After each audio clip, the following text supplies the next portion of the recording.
दोस्तों, आज हम एक्सप्लेन करने वाले हैं हाल ही में आई मनोज बाजपेयी की मूवी भैया जी को, जो कि आपको जरूर पसंद आएगी। इसलिए वीडियो को अभी लाइक कर दीजिए। हम चलिए कहानी शुरू करते हैं। तो मूवी की शुरुआत में हमें रामचरण त्रिपाठी को दिखाते हैं, जिनको सब लोग प्यार से भैया जी कहकर बुलाते हैं। भैया जी एक जाने माने व्यक्ति हैं, जिनके अपने गांव में काफी चलती है और सारे लोग उनका मान सम्मान करते हैं। भैया जी फिलहाल अपनी होने वाली पत्नी, जिनका नाम मिताली है, उनके साथ होते हैं, जो कि एक नेशनल लेवल शूटर है। और भैया जी और मिताली की बहुत जल्दी शादी होने वाली है, जिसके लिए गांव वालों ने मिलकर एक फंक्शन रखा होता है। मिताली अब अपने देवर वेदांत से वीडियो कॉल पर बात करती है, जो कि भैया जी का छोटा भाई है, जिसे वह जान से भी ज्यादा प्यार करते हैं। और हमें पता चलता है कि वेदांत दिल्ली से बिहार अपने भैया जी की शादी के लिए आ रहा है, जिसमें उसके दोस्त मोहन और अभिषेक भी उसके साथ है। अगले सीन में हम अभिमन्यु नाम के एक आदमी को देखते हैं, जो कि दिल्ली के एक बहुत ही पावरफुल आदमी चंद्रभान सिंह का बेटा है। वह अपने दोस्तों के साथ गाड़ी में दारू पीकर जा रहा होता है। थोड़ी देर बाद भैया जी अपने भाई वेदांत से दोबारा फोन पर बात करते हैं। तब वह बताता है कि मैं अपने दोस्तों के साथ स्टेशन पर पराठे खाने जा रहा हूँ, जिसके बाद वह बिहार के लिए ट्रेन पकड़ने वाला था। भैया जी कहते कि ठीक है, लेकिन ट्रेन में बैठने के बाद मुझे बता देना। अब वेदांत के दोस्त उसका मजाक बनाने लगते हैं कि उसका भाई उसे बार बार कॉल करके पूछता रहता है। असल में भैया जी को अपने भाई की चिंता लगी रहती है, क्योंकि वह काफी भोला लड़का है। इधर भैया जी के फंक्शन में मस्त डांस का कार्यक्रम आयोजित होता है, जहां भैया जी, मिताली और गांव वाले मिलकर खूब डांस करते हैं। जिसके थोड़ी देर बाद भैया जी वेदांत को फिर से कॉल लगाते हैं, तो उसका कॉल नहीं लगता। ऐसा लग रहा था कि वेदांत के साथ कुछ गलत हुआ हो। अब सीन चेंज होता है, जहाँ हमें चंद्रभान को दिखाते हैं, जिसने एक फैमिली को बंदी बनाकर रखा था, क्योंकि एक लड़की ने उसके बेटे अभिमन्यु पर रेप करने की रिपोर्ट लिखवाई थी। जो पता चलते ही चंद्रभान ने उस लड़की के परिवार को ही उठा लिया। फिर वो लड़की चंद्रभान से कहती है कि वो उससे डरती नहीं है, वो कमिश्नर तक जाएगी उसे सजा दिलवाने के लिए। ये सुनते ही चंद्रभान को गुस्सा आ जाता है और वो उस लड़की को काट कर बड़ी बेरहमी से मार डालता है। इधर अगले दिन भैया जी अपने साथी भोला और यश को वेदांत को स्टेशन से लेने के लिए भेजते हैं। पर जब वे स्टेशन पहुंचते हैं तो वेदांत ट्रेन में नहीं था। जैसे ये बात भैया जी को पता चलती है, वे घबरा जाते हैं और एक एक करके वेदांत के सारे दोस्तों को कॉल लगाते हैं, पर उनको कुछ भी पता नहीं चलता। परिवार में अब चिंता का माहौल बन गया था कि उनका बेटा कहाँ चला गया। थोड़ी देर बाद भैया जी को दिल्ली से पुलिस का फोन आता है, जो बताता है कि वेदांत का एक्सीडेंट हुआ है, तो उन्हें जल्दी से दिल्ली आना होगा। ये सुनते ही भैया जी घबरा जाते हैं और अपनी फैमिली को संभाल कर भोला और यश के साथ तुरंत दिल्ली के लिए निकल जाते हैं। अगले सीन में भैया जी दिल्ली के पुलिस स्टेशन पहुंचते हैं। तब एसीपी मगन भैया जी को बताता है कि उनके भाई वेदांत ने खूब शराब पी रखी थी, जिसके नशे में उसका गाड़ी से एक्सीडेंट हुआ और वो मारा गया। ये बात भैया जी को हजम नहीं होती, क्योंकि उनका भाई दारू नहीं पीता था।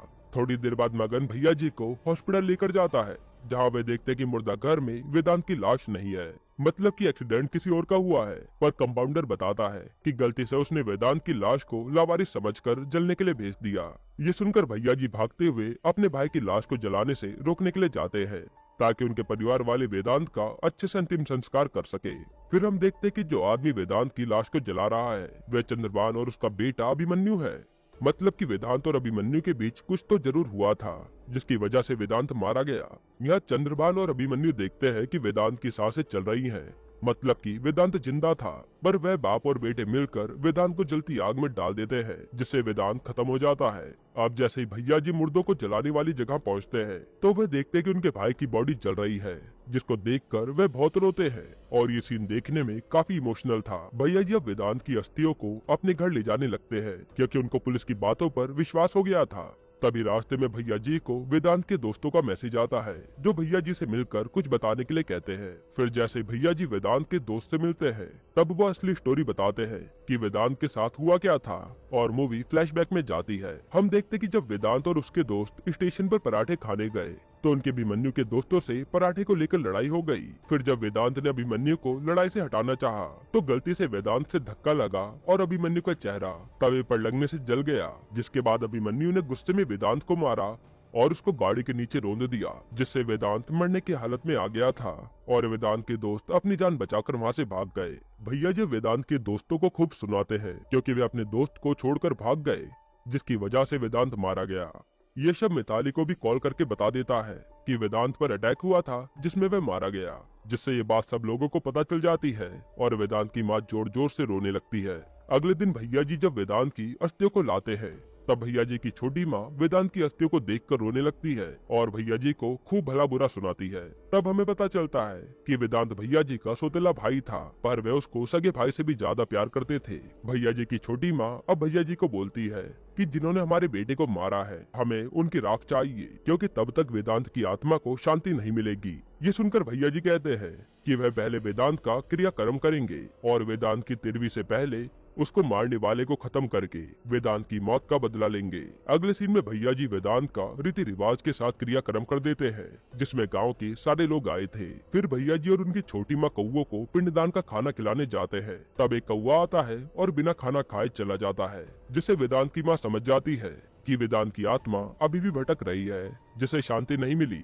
ये देखकर उनको और भी दुख लगता है और वह रोने लगती है। फिर भैया जी अब गुस्से में गोडाउन जाते हैं और एक फावड़ा निकालते हैं, जो कि उनका पहले हथियार हुआ करता था। अब हमें भैया जी की बैक स्टोरी बताते हैं, जिसमें भैया जी के पापा गांव के सेठ के मुनीम थे, पर उनके गांव में सबसे ज्यादा चलती थी, जो कि गांव में लोगों का भला किया करते थे। बाद में ये भार उनके बेटे भैया जी ने संभाला। उस समय भैया जी जब आते थे, तब सब लोग डर के मारे अपनी निगाह नीचे कर लेते थे। ऐसे ही करके भैया जी का राज कुछ टाइम तक चलता रहा। फिर पिता और बेटे के तरीके के बीच मतभेद होने के कारण दुश्मनों ने फायदा उठा लिया और भैया जी के पापा को अपनी जान गंवानी पड़ी। पर उन्होंने मरते समय भैया जी से कसम खिलवाकर पेपर पर साइन करवा लिया कि वह अब से हिंसा नहीं करेंगे, जिसके बाद से भैया जी ने हिंसा करनी छोड़ दी। पर अब वेदांत के मरने के बाद भैया जी के अंदर पुराने वाला क्रोध दोबारा से जाग गया और जो कसम वाली पर्ची उनके पापा ने साइन करवाई थी, उसको भैया जी ने संदूक से निकाल कर जला दी। अब भैया जी के पुराने वाले रूप के जागने के बाद गाँव के सारे लोग दोबारा वापस पहले जैसे हो जाते हैं और बड़े बड़े मिनिस्टर और अधिकारी के पास जब भैया जी का शेर का बिल्ला जाता है, वह ये देखकर डर जाते हैं, क्योंकि पुराने वाले भैया जी वापस आ गए, मतलब कि आतंक बढ़ने वाला है और तबाही जरूर होगी। अब भैया जी अपनी पुरानी जीप में बैठकर अपने साथियों के साथ दिल्ली के लिए निकलते हैं, जहां गांव के सारे लोग उनके साथ थे। फिर रात को एसीपी मगन को भैया जी के लोग उठा लेते हैं, जिसने भैया जी को वेदांत के मरने की झूठी स्टोरी सुनाई थी। भैया जी के पकड़ते ही मगन भैया जी को सब सच बता देता है कि ये सब उसने किसके कहने पर किया है। यहाँ तक कि मगन भैया जी को अभिमन्यु का नंबर भी दे देता है, नहीं तो वह मारा जाता। थोड़ी देर बाद मगन चंद्रभान को कॉल करके बताता है कि भैया जी ने उसको किडनैप करके सब सच उगलवा लिया। ये सुनकर चंद्रभान शॉक्ड हो जाता है और अपने साथियों से पूछता है कि आखिर ये भैया जी कौन है। तब ये नाम सुनकर पंडित जी चंद्रभान को भैया जी के बारे में बताते हैं, जो भैया जी के ही गांव से थे। थोड़ी देर में अभिमन्यु को भैया जी का फोन आता है, जो बोलते हैं कि वे उसके घर अभिमन्यु को लेने आ रहे हैं। पंडित जी भैया जी की आवाज सुनकर समझ जाते हैं कि ये तो वही भैया जी है जिसकी वह बात कर रहे थे। और पंडित जी अब चंद्रभान को भैया जी की आतंक की पूरी स्टोरी बताकर कहते हैं कि अगर भैया जी यहाँ आ रहे हैं तो यहाँ कोई भी जिंदा नहीं बचेगा, सबकी लाशें बिछ जाएंगी। अगले सीन में हम देखते हैं कि भैया जी के साथ उनका पूरा गाँव चंद्रभान के पास आया है, जिसको देखकर चंद्रभान के आदमियों की हालत खराब हो जाती है और वे कुछ भी कर नहीं पाते। भैया जी अब चंद्रभान से मिलकर विनम्र निवेदन करते हैं कि वह उनके बेटे अभिमन्यु को लेने आए हैं, जिसने वेदांत को मारा है। लेकिन भैया जी के आने से पहले ही इन लोगों ने अभिमन्यु को कहीं छुपा दिया था। चंद्रभान कहता है कि इस बात को खत्म करने के लिए मैं आपको जो चाहे वो दे सकता हूँ, पर भैया जी नहीं मानते और कहते कि चाहे तुम हमसे 200 करोड़ रुपए ले लो, पर अपने बेटे को मुझे सौंप दो। ये सुनकर चंद्रभान भड़क जाता है, क्योंकि वह अपने बेटे को किसी भी हालत में खोना नहीं चाहता था। जिसके बाद भैया जी चंद्रभान को 24 घंटे का टाइम देते हैं। अगर अभिमन्यु उनके पास नहीं आया तो वह चंद्रभान के एक आदमी की लाशें बिछाकर खुद अभिमन्यु को वहाँ से ले जाएंगे।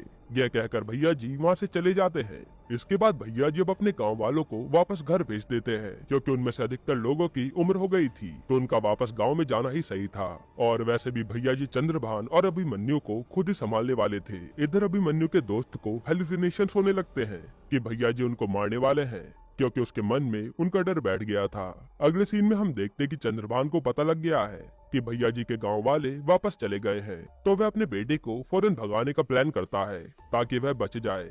इधर हम देखते कि चंद्रभान का एक आदमी भैया जी के गांव का था, तो वह भैया जी को अभिमन्यु के फौरन जाने का प्लान बता देता है।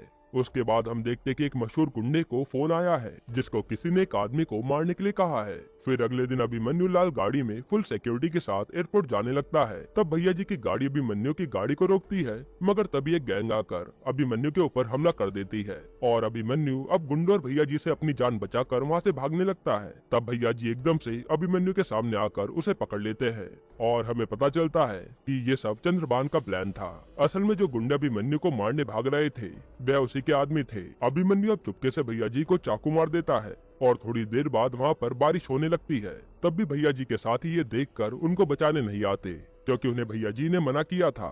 फिर भैया जी अपनी चोट पर गमछा बांधकर चंद्रभान के एक आदमी को बड़ी बुरी तरह से मारते हैं और सारे गुंडों को धूल चटा देते हैं। तब चंद्रभान चुपके से भैया जी को गोली मार देता है, जिससे भैया जी घायल होकर तालाब में गिर जाते हैं। और फिर जब चंद्रभान के आदमी तालाब में चेक करते हैं तो उनको भैया जी की लाश नहीं मिलती, क्योंकि भैया जी के आदमी उनको बचाकर ले गए थे।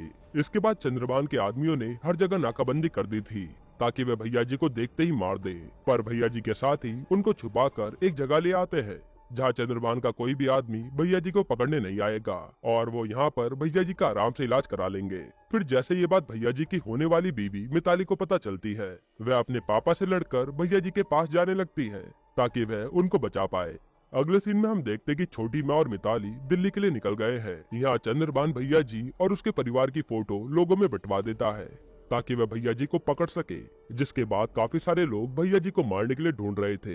इधर भैया जी के गांव वाले भी भैया जी के लिए कुछ करने का सोचते हैं, क्योंकि उनको भैया जी के गोली लगने के बारे में पता चल गया था और यह चंद्रभान की हालत अब खराब हो रही थी, क्योंकि भैया जी उसको कहीं भी नहीं मिल रहे थे और इससे अभिमन्यु की जान को खतरा था।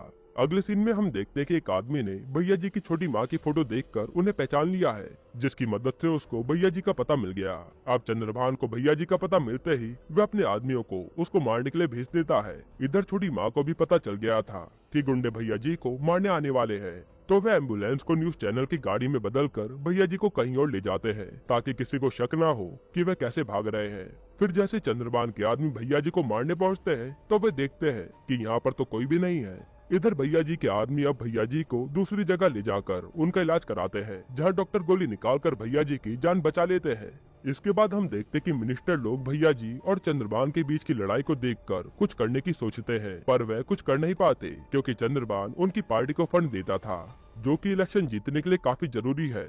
और भैया जी के पास उनके गांव के 10 विधायक थे, तो अगर उनका सपोर्ट चला गया तो उनकी सत्ता भी चली जाएगी। इसलिए पार्टी के लोग बड़ी चालाकी से चंद्रभान से इलेक्शन का फंड मंगाकर किसी को भी सपोर्ट न करने का फैसला करते हैं, जिससे उनकी पार्टी बची रहे। अब भैया जी घायल अवस्था में मिताली को कहते हैं कि तुम किसी और लड़के से शादी करके अपना घर बसा लो, पर मिताली तो साफ मना कर देती है, क्योंकि वह तो भैया जी से प्यार करती थी और वो कहते कि हम दोनों वेदांत का बदला जरूर लेंगे। जिसके बाद भैया जी अपनी छोटी माँ को वापस गांव जाने के लिए कहते हैं, क्योंकि गांव में किसी बड़े का होना जरूरी था। इधर चंद्रभान अपने आदमी के साथ मीटिंग करके इलेक्शन में पार्टी को फंड देने की बात करता है। तब वह मगन को बेइज्जत करके वहाँ से भगा देता है, क्योंकि उनको उस पर भरोसा नहीं था, जिससे मगन को काफी बुरा लगता है। चंद्रभान अब अपने बेटे अभिमन्यु को समझाकर पार्टी को फंड के पैसे पहुंचाने के लिए कहता है, ताकि पार्टी उनके सपोर्ट में रहे। इधर रात को भैया जी अपने साथियों के साथ एक खंडर में जाते हैं, जो कि चंद्रभान के पंडित को पता चल जाता है और वह चंद्रभान को भैया जी की लोकेशन बता देता है। अब हम देखते कि चंद्रभान के आदमी खंडर में भैया जी को मारने आए हैं। तब मिताली अपनी स्नाइपर की मदद से एक गुंडे को गोली मारती है, क्योंकि वे स्नाइपर गोल्ड मेडलिस्ट थी। पर तभी एक आदमी मिताली को घायल करके उसे मारने वाला होता है। उस समय भैया जी उठकर आ जाते हैं और उस गुंडे को मार डालते हैं। ये देखकर हमें पता चल जाता है कि भैया जी अब ठीक हो चुके हैं। इधर गांव में छोटी माँ देखती है कि कौवे ने अभी तक वेदांत के पिंडदान का खाना नहीं खाया है, मतलब कि उसकी आत्मा को अभी भी शांति नहीं मिली है। अगले सीन में हम देखते हैं कि एसपी मगन भैया जी से मिल गया है, क्योंकि चंद्रभान ने उसकी सबके सामने बेइज्जती करी थी। मगन भैया जी को चंद्रभान की पार्टी को फंड देने वाली सारी बात बता देता है। इधर भैया जी के गांव के आदमी चंद्रभान के पंडित जी को भैया की तरफ कर लेते हैं, क्योंकि असल में भैया जी के पापा ने उस पंडित की बेटी को बचाते हुए अपनी जान गंवाई थी और वह मिलकर एक प्लान बनाते हैं। अब हम देखते कि अभिमन्यु अपने पापा के कहने पर पार्टी को फंड भेज रहा है, जहाँ एकदम से भैया जी अपने साथियों के साथ आ जाते हैं और एक एक करके अभिमन्यु के सारे आदमी को मार देते हैं। फिर जब भैया जी अभिमन्यु को ट्रेन के नीचे लाकर मारने वाले थे, तभी अभिमन्यु को उसके पापा का वीडियो कॉल आता है, जिसमें चंद्रभान ने भैया जी की छोटी माँ को अपने घर बंदी बनाकर आग के ऊपर लटका दिया था। ये देखते भैया जी गुस्से में चंद्रभान के पास जाते हैं, जहाँ उन्होंने अभिमन्यु को अपनी गाड़ी के आगे बांध रखा था। फिर जैसे चंद्रभान छोटी माँ को आग में फेंकने वाला होता है, तब भैया जी गाड़ी से छोटी माँ को बचा लेते हैं। अब भैया जी और उनकी छोटी माँ को चंद्रभान के आदमियों ने घेर लिया था और एक आदमी भैया जी को गोली मारने वाला होता है। तब एक गोली उस आदमी को आकर लगती है, जो कि मिताली ने चलाई थी। इसके बाद भैया जी अपनी छोटी माँ को बचाकर वहाँ से भगा देते हैं, जिसके बाद भैया जी और मिताली मिलकर उन गुंडों से लड़ते हैं और बड़ी बेरहमी से मारते हैं। फाइनली अब चंद्रभान और भैया जी आमने सामने होते हैं। तब उनकी आपस में खूब लड़ाई होती है और चंद्रभान भैया जी को बता देता है कि जब उसने उसके भाई को जलाया तो उसकी सांसें चल रही थी। ये सुनकर भैया जी को और भी ज्यादा गुस्सा आ जाता है और वे अपने फावड़े की मदद से चंद्रभान और उसके बेटे को खूब मारते हैं। इसके बाद वो चंद्रभान और उसके बेटे को घायल करके आग में डाल देते हैं, जिस कारण वो दोनों उसी तरह से मारे जाते हैं जिस तरह से उन्होंने वेदांत को मारा था। और अब फाइनली भैया जी के भाई की मौत का बदला पूरा हो जाता है। अगले सीन में हम देखते कि कौवे ने भी वेदांत के पिंडदान का खाना खा लिया है, मतलब कि उसकी आत्मा को शांति मिल गई। यहीं पर ये मूवी एंड होती है। दोस्तों, आपको ये मूवी कैसी लगी हमें कमेंट में जरूर बताइएगा, और इसके अलावा आप कौन सी मूवी का एक्सप्लेनेशन चाहते हैं वो भी कमेंट कीजिएगा। बाकी अगर आपको हाल ही में आई एक कमाल की मूवी देखनी है तो आप ये वीडियो देख लीजिए।